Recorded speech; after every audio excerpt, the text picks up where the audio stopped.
विद्यार्थी मित्रों, सामाजिक विज्ञान में धोरण 9 ની અંદર આપણે 8મા પ્રકરણની વાત કરીએ છીએ। ભારતના રાજ્ય બંધારણનું ઘડતર અને લક્ષણ એના અંદર આપણે અમુક લોકશાહી વગેરે મુદ્દાની વાત કરી અને બંધારણના લક્ષણોની વાત આપણે એમાં કરીએ છીએ। આ લક્ષણોની અંદર लिखित दस्तावेज, બંધારણનું પદ, એક જ નાગરિકત્વ, મજબૂત કેન્દ્રવાળું સમવાય તંત્ર, કટોકટી વેળાની સત્તાઓ, દ્વિગૃહી પ્રથા અને સ્વતંત્ર, નિષ્પક્ષ અને એકીકૃત ન્યાય તંત્ર, આ બંધારણના લક્ષણોના 7 મુદ્દા આપણે જોયા।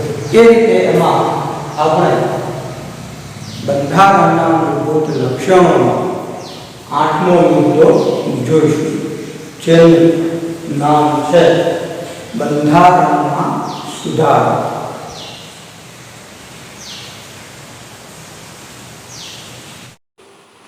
બંધારણમાં સુધારો। ભારતીય બંધારણ અન્ય દેશોના બંધારણ કરતાં પરિવર્તનશીલ છે। સમય અને સંજોગોને આધીન બંધારણમાં ફેરફાર કરવાની જરૂર પડતી હોય છે। બંધારણમાં ફેરફારની કલમોને 3 ભાગમાં વહેંચવામાં આવી છે। એમાં પ્રથમ, અમુક જોગવાઈઓમાં સંસદના હાજર અને મત આપતા સભ્યોની સાદી બહુમતીથી સુધારો કરી શકાય છે। બીજું, અમુક જોગવાઈઓમાં સંસદના બંને ગૃહોની કુલ સભ્ય સંખ્યાની બહુમતી અને હાજર તેમજ મત આપતા સભ્યોની 2/3 સ્પષ્ટ બહુમતીથી ફેરફાર થઈ શકે છે। ત્રીજું, બંધારણના અમુક ભાગમાં સુધારો કરવા માટે સંસદના બંને ગૃહોની કુલ સભ્ય સંખ્યાની બહુમતી તેમજ હાજર અને મત આપતા સભ્યોની 2/3 બહુમતી ઉપરાંત અડધા કરતાં વધુ ઘટક રાજ્યોની વિધાનસભા ગૃહોની મંજૂરી જરૂરી છે। કેન્દ્ર અને રાજ્યોના આંતરસંબંધો કે ઉચ્ચ ન્યાયતંત્રના માળખામાં સુધારો કરવાનો હોય ત્યારે કુલ રાજ્યોના ઓછામાં ઓછા અડધા રાજ્યોની સંમતિથી કરી શકાય છે। ન્યાયિક ચુકાદાના આધારે પણ સંસદ દ્વારા બંધારણમાં સુધારો કરવામાં આવે છે। બંધારણના મૂળભૂત માળખામાં ફેરફાર કરી શકાય નહીં। બંધારણની ઘણી બાબતોમાં સંસદની સાદી બહુમતીથી સુધારો કરી શકાતો હોવાથી બંધારણ સુપરિવર્તનશીલ અને લચીલું ગણાય, પરંતુ કેટલીક બાબતોમાં બંધારણમાં સાદી બહુમતીથી સુધારો થઈ શકતો નથી। રાજ્યોના અનુમોદન વગર સુધારો શક્ય ન હોવાથી તેટલા અંશે તે દુષ્કર છે। આમ બંનેનું મિશ્રણ ભારતીય બંધારણનું આગવું લક્ષણ છે।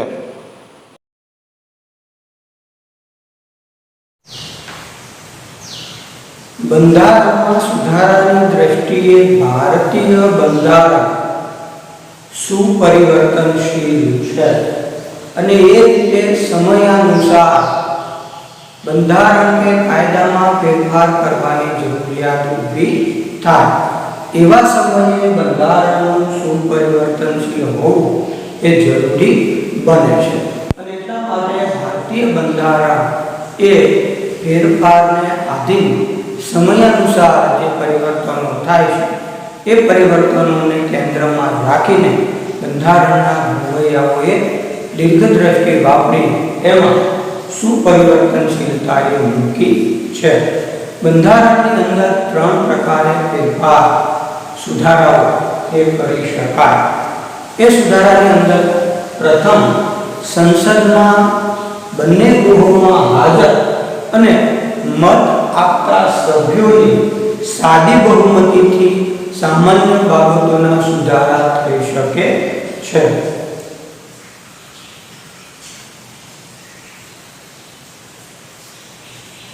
એ રીતે સામાન્ય સુધારાઓ સંસદમાં હાજર સભ્યોને મત આપતા સભ્યોની સાદુ બહુમતીથી કરવામાં આવે છે। બીજી રીતે બંને ગૃહોની કુલ સભ્ય સંખ્યાની બહુમતી તથા મત આપતા 2/3 સભ્યોની બહુમતીની જરૂર પડે। એટલે કે સંસદમાં હાજર બધા સભ્યોની બહુમતી અને એની સાથે સાથે બંને ગૃહોના કુલ જે સભ્યો છે એ કુલ સભ્યોની 2/3 બહુમતી હોય તો બંધારણમાં કેટલીક બાબતો કાયદા કે નીતિ નિયમોમાં સુધારા થઈ શકે છે।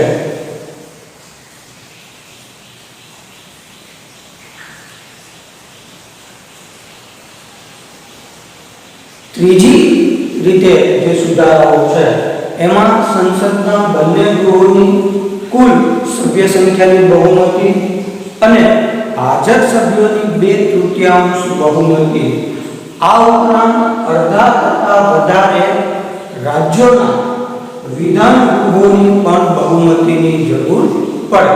એટલે કે કેન્દ્ર અને રાજ્ય વચ્ચેના સંબંધો છે, ન્યાયિક પ્રશ્નો છે, આવી બધી બાબતોમાં સુધારા માટે સંસદના બંને ગૃહો અને સાથે સાથે રાજ્યોની બહુમતીની જરૂરિયાત પણ રહે છે। એ રીતે મહત્વની બાબતો અંગે સમગ્ર દેશનું પ્રતિનિધિત્વ સુધારા બાબતે એમાં થાય અને રાજ્યને કેન્દ્ર સંસદ બંને મળીને એમાં સુધારો દાખલ કરી શકે। મહત્વના પ્રશ્નો ઉપર સરળતાથી સુધારો દાખલ કરી શકાય નહીં। એટલે એ રીતે સુપરિવર્તનશીલ છે અને સાથે સાથે દુષ્કર પણ છે। એ રીતે બંધારણમાં 3 બાબતોએ સુધારા કરી શકાય। કેન્દ્ર અને રાજ્યના જે સંબંધો છે એ સંબંધોના મૂળભૂત રીતે બંનેની મંજૂરી વિધાન ગૃહો અને સંસદની મંજૂરીથી સુધારો કરી શકાય। આમ છતાં પણ બંધારણની જે મૂળભૂત બાબતો છે એ બાબતોમાં સુધારો કરી શકાતો નથી। દાખલા તરીકે લોકશાહી, ધર્મનિરપેક્ષતા, સમાજવાદ વગેરે જે મૂળભૂત બાબતો છે એ મૂળભૂત બાબતોમાં સુધારા કરી શકાતા નથી। એ દ્રષ્ટિએ બંધારણ જે છે એ સુપરિવર્તનશીલ છે। કેમ કે સમયાંતરે એવું બને કે કેટલાક કાયદાઓ, કેટલાક નીતિ નિયમો એ જતા કરવા પડે અને કેટલાક નવા નિયમો બનાવવા પડે।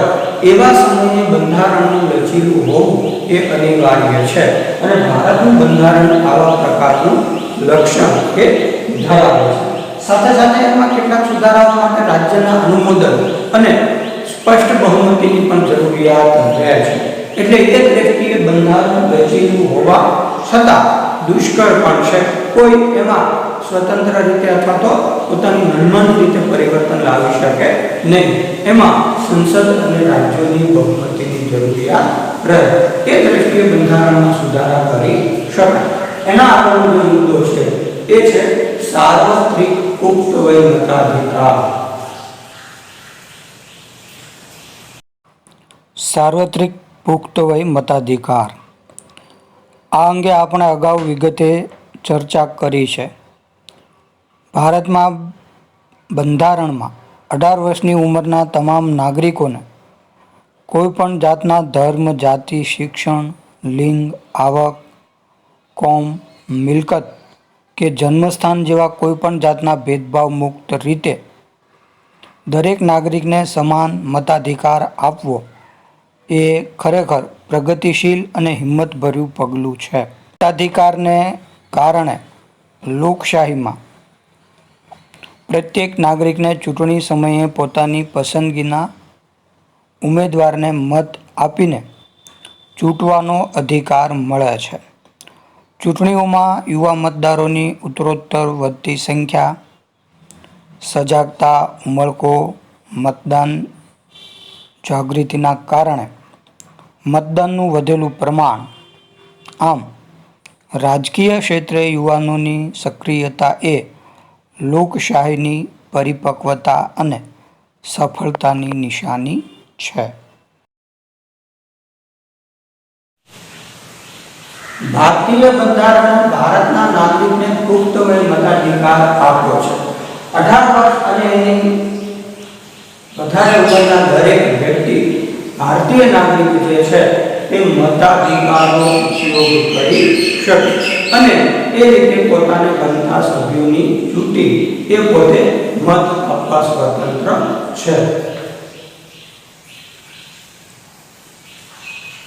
મતાધિકારની બાબતમાં કોઈ પણ પ્રકારના ધર્મ, જાતિ, લિંગ, અક્ષરજ્ઞાન, સ્થળ, ક્ષેત્ર કોઈ પણ બાબતના ભેદભાવ રાખવામાં આવતા નથી. ફક્ત ને ફક્ત ભારતીય નાગરિકના ધોરણે દરેક વ્યક્તિ કે જે 18 વર્ષનો છે અને એનું નામ મતદાર યાદીમાં નોંધાયેલું છે એ વ્યક્તિ પોતે મતદાન કરી શકે.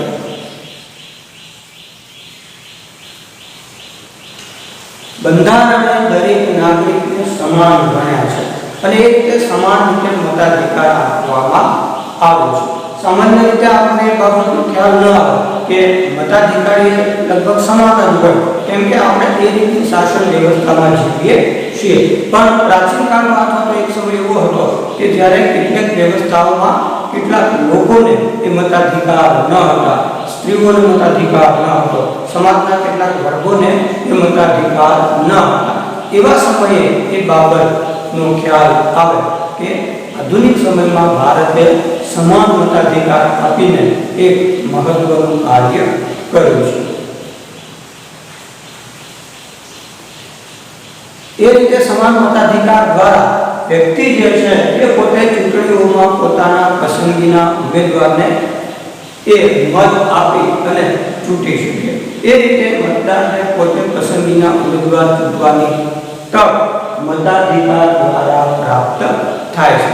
સાથે સાથે મતદાર પાસે એ બાબતનો પણ ઈચ્છા અપેક્ષાઓ રાખવામાં આવે છે કે એ પોતાના મતનો ઉપયોગ પૂરી સજાગતાથી અને કોઈ પણ પ્રકારના ભેદભાવથી મુક્ત રીતે કરે. એ રીતે છેલ્લા ઘણા સમયથી ભારતમાં મતદાનનો રેશિયો એ વધતો જાય છે અને સાથે સાથે યુવાનો પણ રાજનીતિમાં આગળ સક્રિય થતા જાય છે. આ બાબત ભારતીય લોકશાહીની પરિપક્વતા સૂચવે છે.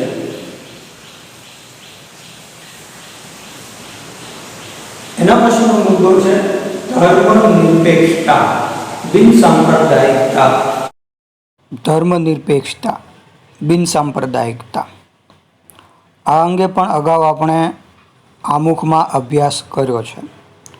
ભારતીય બંધારણમાં સર્વધર્મ તરફ સમાન દ્રષ્ટિ અને સમાન આદરભાવનો સ્વીકાર થયો છે. રાજ્ય દ્વારા કોઈપણ ધર્મને ઉત્તેજન કે ટેકો નહીં. રાજ્યને પોતાનો કોઈ ધર્મ કે સંપ્રદાય નથી. રાજ્ય તટસ્થ છે. ભારતીય બંધારણ કોમી પક્ષપાત કે ધાર્મિક બાબતોથી પર છે. રાજ્ય કોઈપણ નાગરિક પ્રત્યે ધર્મના આધારે ભેદભાવ રાખતું નથી. ધર્મના અનુયાયીઓને પોતાની પસંદગીની ધાર્મિક માન્યતા, શ્રદ્ધા અને આસ્થા અનુસાર ધર્મનું પાલન કરવાની, પ્રચાર પ્રસારણ કરવાની સ્વતંત્રતા બંધારણમાં આપવામાં આવે છે. જોકે ભારતીય બંધારણમાં ધાર્મિક લઘુમતીઓને કેટલીક વિશેષ અધિકારો અને સવલતો આપવામાં આવી છે. સમાન નાગરિક ધારાની જોગવાઈ માર્ગદર્શક સિદ્ધાંતોમાં સમાવી. આમ આ બાબતો ધર્મનિરપેક્ષ રાજ્યને ઘોષિત કરે છે. બંધારણના મૂળભૂત આધાર સ્તંભોમાં આપણે આ લક્ષણની વાત કરી. આમ છતાં પણ બંધારણે ભારતને બિનસાંપ્રદાયિક ધર્મનિરપેક્ષ રાજ્ય તરીકે સ્વીકાર્યું છે અને એ રીતે દેશનો કે રાજ્યનો કોઈ ધર્મ નથી. બંધારણ જે છે એ સર્વ ધર્મ સમદ્રષ્ટિમાં માને છે. રાજ્ય દ્વારા કે રાષ્ટ્ર દ્વારા કોઈ પણ ધર્મને ઉત્તેજન કે ટેકો આપવામાં આવતો નથી અને એ રીતે કોમી કે ધાર્મિક બાબતો પરથી કોઈ પણ પ્રકારનું વિભાજન, ભેદભાવ એ નાગરિકોમાં રાખવામાં આવતા નથી. નાગરિકોને ફક્ત ભારતના નાગરિક તરીકે જોવામાં આવે છે. ધર્મને આધારે કોઈ પણ પ્રકારનું વિભાજન નથી. આ ઉપરાંત દરેક નાગરિકને પોતાની પસંદગીનો ધર્મ પાળવાની સંપૂર્ણ સ્વતંત્રતા છે અને એ ધર્મનો એ પોતે પ્રચાર પ્રસાર કરી શકે. એના ઉપર કોઈ પણ પ્રકારનો પ્રતિબંધ નથી. દેશ બંધારણ જે છે એ વ્યક્તિને નાગરિક તરીકે, ભારતીય તરીકે જુએ છે. આમ છતાં પણ દેશમાં લઘુમતીઓને કે જે ધાર્મિક લઘુમતીઓ છે એમને કેટલીક વિશેષ સવલતો સુવિધાઓ આપવામાં આવી છે, જેથી કરીને મુખ્ય પ્રવાહ સાથે યોગ્ય રીતે ચાલી શકે. એ હકારાત્મક ભેદભાવ ગણી શકાય. એ રીતે બંધારણે દેશને ધર્મનિરપેક્ષ રાજ્ય રાખીને ખૂબ જ મહત્વનું કામ કર્યું છે.